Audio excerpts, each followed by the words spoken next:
This $1,000 LEGO Fortnite island offers a huge town, custom LEGO minifigures, unique LEGO vehicles, and I can simulate Fortnite extremely accurately.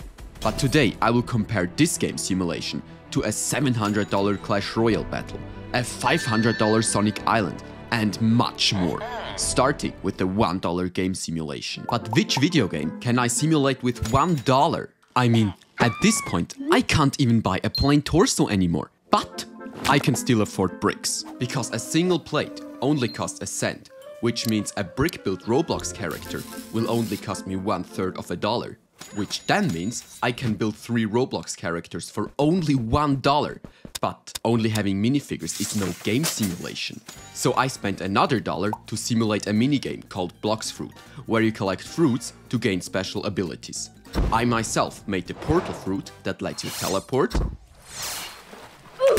the chop fruit that makes you immune to many attacks, and the duff fruit that is incredibly powerful in combat. But compared to the simulations, I can realize with the more expensive builds, it's only a 2 out of 10. So let's quickly move on to the next price point. And do you know how to speedrun the video game Minecraft? Essentially you spawn, go to the nether where you get blaze rods, exit the nether and enter the end, where you defeat the ender dragon. Let's simulate this with LEGO. I just need the right skin. Steve?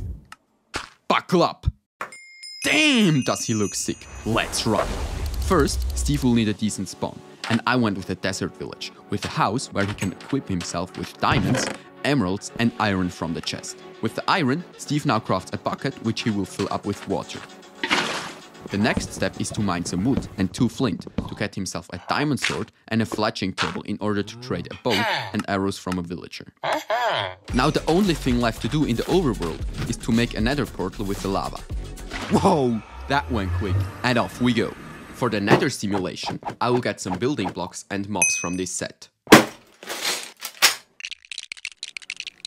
We now have bits of a basalt delta and a warped forest biome, as well as 2 slimes, a hoglin and a ghast. And with my own collection, we have a decent amount of nether mobs. But I can't simply add this build to our world, then it would have 2 portals. So I will rearrange the set and increase the nether size drastically. In the middle, I will build a long nether fortress and finally add the mobs. And I think the world is now fully generated. Time for Steve to enter the chat.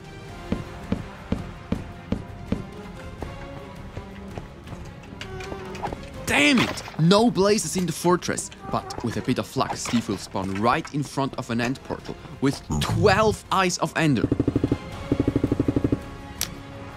Yo, is he lucky? He really has a 12th eye. Unfortunately, we have met the budget of $100 when I finish the nether. But because I don't want to quit this amazing speedrun at all costs, I'm gonna blow another $100 on this video game, making this speedrun legendary. So time to load the end world. And for the dragon, I copped this brand new LEGO set. It has a cool end city ship with a priest and where they added the wrong potion, a chest with loot and an elytra. But as I said, we only need a dragon. For the island itself, I ordered a bunch of sand-colored pieces. With those and an upgraded end portal, I can build a neat looking island. And I would say for a $100 end, this is pretty accurate. I even added a floating spawn platform where Steve can enter the end. First, he throws an ender pearl to the other side. Then he takes out his bow and immediately starts shooting the crystals.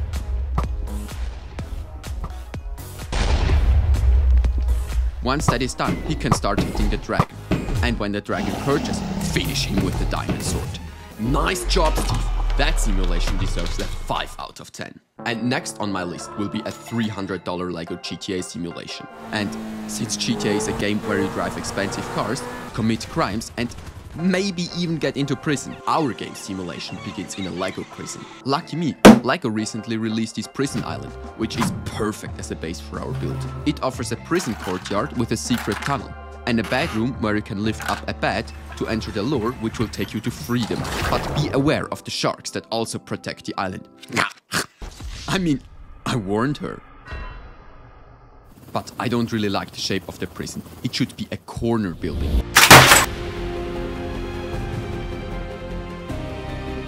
Okay, now we have a new compartment for the police officers to sleep in. More security features, more space in the cellar for food, a tool chamber, and a weapon chamber with useful items. The police even installed 4 security cameras to watch the prisoners every step. But how do they escape and buy expensive cars? Well, they made themselves a plan. Step 1 is to escape the prison. Step 2 is to acquire guns. Step 3 is to steal money. Step 4 is to buy new looks. And finally, step 5 is to steal expensive cars. But back to step 1. As soon as someone is looking at the cameras, they start phase 1.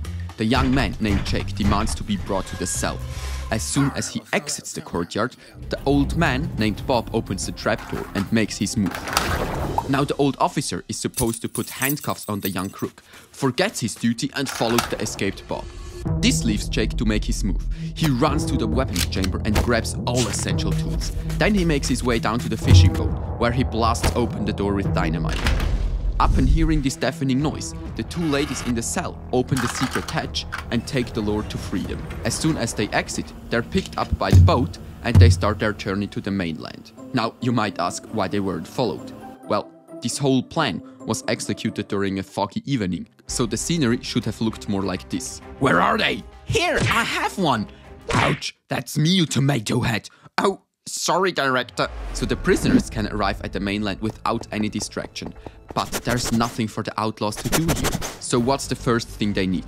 Correct, a sheriff. Specifically the best since 1836. I mean, they will go from one prison to another. Just kidding. They actually are going to raid the sheriff in a well-planned strike, because inside the cell, they have a secret compartment where they store their old equipment. Genius, hidden right inside the beehive. And the second task is completed. Now with their weapons back in their position, the crooks need a bank to commit their first heist. On the first floor is a counter with an employee, and on the second floor the safe and some expensive old drawings. But that reminds me of something. The Harry Potter builds are actually almost the exact same size. So, just for some more height of the building, I will also add the Polyjuice potion mistake set. Now the gang can come over and invade the building. And of course, no one comes to help. The only sheriff is in his own cell. So they start looting the safe, only to realize that the police has caught up and they have to lock themselves up in the bank. But what seems lost is not over. They got a plan B. The bandits are going to use a secret tunnel behind an expensive wall hanging. But there is already the next problem. On the other side is nothing. So I will build them a store where they can purchase some new clothes and disguises. And I guess it's only gonna be a problem for our men, since it's a cyberpunk store for females. Now let's see how the crooks are gonna look. Sick! Not gonna lie. They now have custom capes and stylish clothes. I'm sure their camouflage pays off. Hello, have you seen any bandits in orange clothing around here? No. Are you sure? Yes. Okay, thank you. Not even close. That was a 5-star escape. Now to the last task and most important part of the game. Driving expensive cars. And I did not buy 1, not 2, not 3, but 4 luxury cars. There is a Chevrolet, a Lotus, a Ferrari and a Dodge. Time to take one.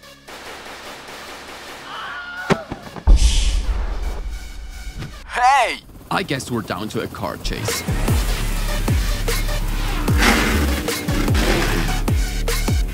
Okay, so I've already built a $300 GTA map with a lot of money, expensive cars and a huge prison island.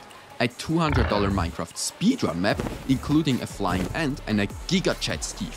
And not to forget also the beautiful $1 Roblox creations. And the next game on my list cost me over $500 to make. It's a LEGO Sonic Green Hill Island with a big mountain. It's the home of the blue hedgehog that loves to race and eat chili dogs. But I built this world in my last video, and many of you said, Brickenobi, this island is inaccurate. Well, that's true, and for a game simulation this is bad, very bad. So I will update it now, and the most obvious mistake I did was that I called the Master Emerald Paradox Prism from Sonic Prime and hid it in this cave. But now I know better, it's supposed to be on a floating island like the Ender Dragon. And so I'm going to build a floating island called Angel Island. It will look just like in the game, only that it's micro scale. And I can add it on top of our mountain with some transparent bricks. Time to add the crystal and knuckles. And the entire world looks even crazier. Thank you so much that you told me that I should change certain things. The next task is to hide the 7 Chaos Emeralds all over the map. Currently, the green one's in the secret lair of Shadow, the blue one's in the possession of Dr. Eggman, where it's being examined. Another one I can now hide in the old cave, where I used to hide the Master Emerald. Right above this cave, I added a trapdoor to the ceiling. And to unlock this one, you have to be a really experienced player. Because first you have to find the secret knob, then pull it out and turn it. But that leaves you with a half-open door. So you have to be smart enough to turn the knob even further and then pull on the knob even more to open the cave. Now, because this is so advanced, I even added a full crate of gold rings as a bonus. 3 crystals to go, and the next one will be hidden under the racetrack, where you pull on a small bar to reveal a secret compartment. Then I also hid one with a similar technique shown in this set. Just push down on a plate and blast away the grass. And the last one is hidden in this rock. If I turn this knob, I can blow away some boulders in front. Now this giant island is about to be finished. The only thing left to do is to put the animals onto the racetrack, so Sonic has to get past them. This game simulation only deserves a 6 out of 10, because I simply can't build enough Sonic stuff for $500. But let's check out the $700 Clash Royale arena. Clash Royale is a game in which 2 players fight live against each other in an arena. They send troops towards each other and try to destroy the opposing towers. There are 3 blue towers and 3 red ones. On each of the main towers is sitting a king, which I created myself. The smaller towers house princesses. Those I made with normal knight's clothes. But before I show you the troops, I have to fill up the arena with a cheering crowd to get that vibe. The red area is filled with the dark side, and the blue area is filled with the light side. Comment if you're team red or team blue. Red or blue, red or blue, red or blue. BAM! I just destroyed the Angel Island. Anyways, I would choose team blue. And it's time to present you with my 17 self-created units. For a few of them, I spent multiple hours to create them. As an example, this Hog Rider. For this one, I combined official LEGO parts with Fimo. In the next video, I will explain you this process more detailed. But today, I will only show you the troops. I also painted an archer and highlighted her body shape a little. There is a P.E.K.K.A. and a mini P.E.K.K.A. Both designs come from Arda, who also developed the entire arena. Then I built a whole bunch of other troops, a few of which I placed at the edge of the field. They are waiting to enter the game.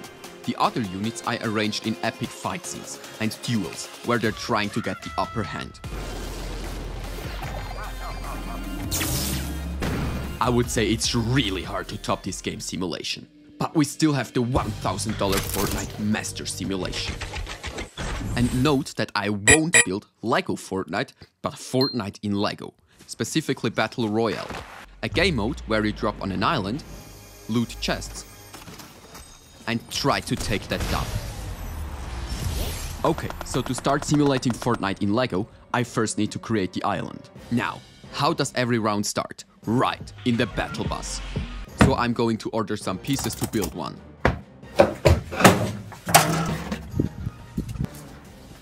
Now let's get those master building skills.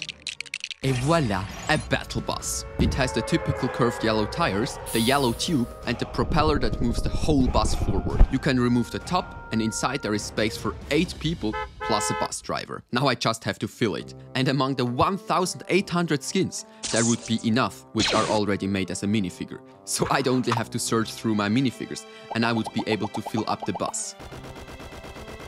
But no one would believe me now that this is Fortnite.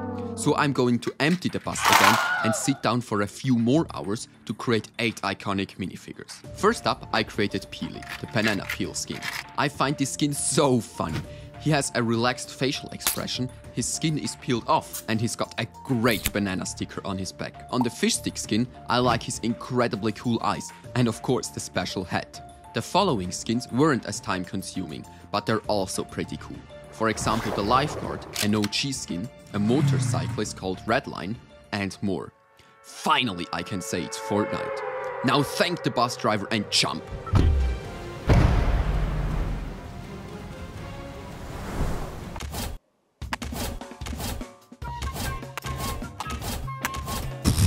What did I miss? Damn it! I forgot to give him gliders, and the AFK player won the game. So for Peely, I want to build a banana glider. Approved. For Fishstick, I built a coral cruiser. For the shark skin, of course a shark glider with a laser gun. And for Redline, the flying cyclone. Now all the players are equipped with gliders, and I can restart the game.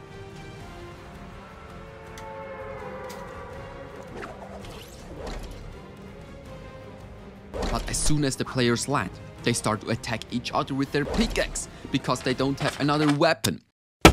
That would have been it with my $1,000 LEGO Fortnite round. No players left after 10 seconds. That's why I will build bits of tilted towers at the edge of our island. For this I ordered various LEGO parts. Then I can build the first building, the Big Ben. Bam! The Big Ben is finished. Just a few more moves and 4 bushes to place. The building has 6 floors and is now almost as high as the Angel Island. I think you can see why this will cost me $1,000. Now I'll put a chest on the top floor that contains a revolver, a big shield and 30 pieces of wood. Weapons also occasionally spawn in the tower itself, but I'll never get to them again, so I'll just put a sniper at the bottom. Now it can happen that you actually would have the best drop, but unfortunately you do a bunny hop and are immediately eliminated from fall damage. The motorcyclist is of course happy and loots the chest.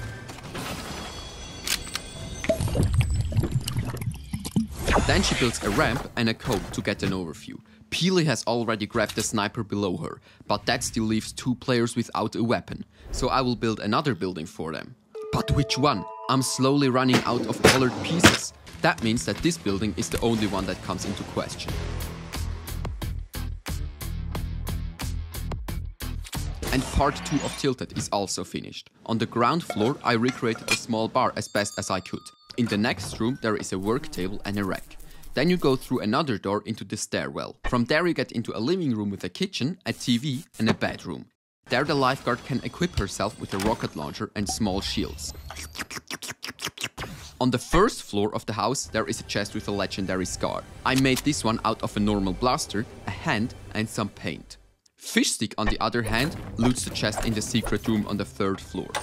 There he gets a shotgun and lots of wood from the wooden pallets. But because both players now hear the chest with a scar, they go into the stairwell. The lifeguard now thinks it would be smart to shoot a rocket upwards, then Fishstick would be eliminated straight away. But he suspects something like that and builds a wooden wall. And this is how the round ends for the swimmer. And Fishstick really deserves the scar. But in the meantime, the zone is shrinking and the players have to rotate. And to ensure safe travels, I will provide Fishstick with a custom golf cart. Peely will get a grappler and the motorcyclist a traditional jump pad. Who was that? Peely? He pulled himself up with the grappler and sniped the motorcyclist out of the air. I'm not sure if he's hacking. Either way, 2 players have now successfully evaded the zone, but it's still a bit flat, so I'm going to freshen up the terrain a bit. I have placed various types of trees, like this traditional huge one, a bush, and of course also a loot drop, and a self-made llama. For this one I used an illegal building technique to create the legs, and again some color. Now the 2 players can start fighting again in a super realistic environment. And I mean, Peely just has to go to the loot drop. There he builds a wall to protect himself from enemy fire. Speaking of which, Fishstick now makes his move. He runs into the open and cranks those 90s to get to high ground. Now Peely, who only has a sniper, hopes for a good weapon. Bah! A crossbow. And Fishstick's now attacking Peely with a good plan. He'll shoot an RPG, and right when the rocket reaches its target, he destroys the wall with a scar. Victory Royale. And I would say that this game simulation was a 10 out of 10. And subscribe if you want to know how I made Peely and even more game characters.